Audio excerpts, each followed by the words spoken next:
and this is how I made everything work. Hello guys, welcome, and my name is Dominic. The small IC I am using is based on the PAM8403 stereo amplifier IC.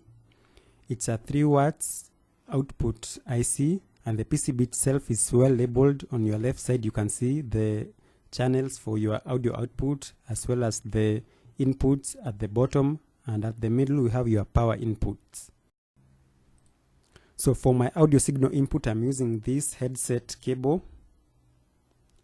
For my power input I'm using this USB cable, so everything here is recycled.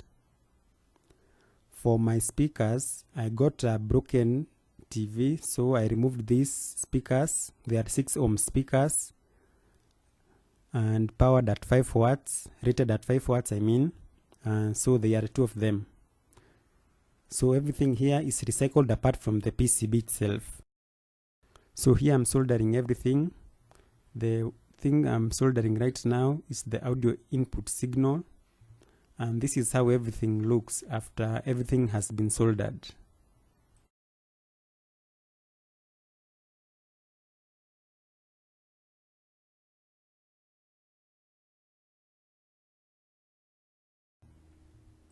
So for my power supply I'm using my phone charger. It's a 5 volts 2 amperes charger, and I also added a power capacitor in parallel with the power supply to stabilize the power inside the IC.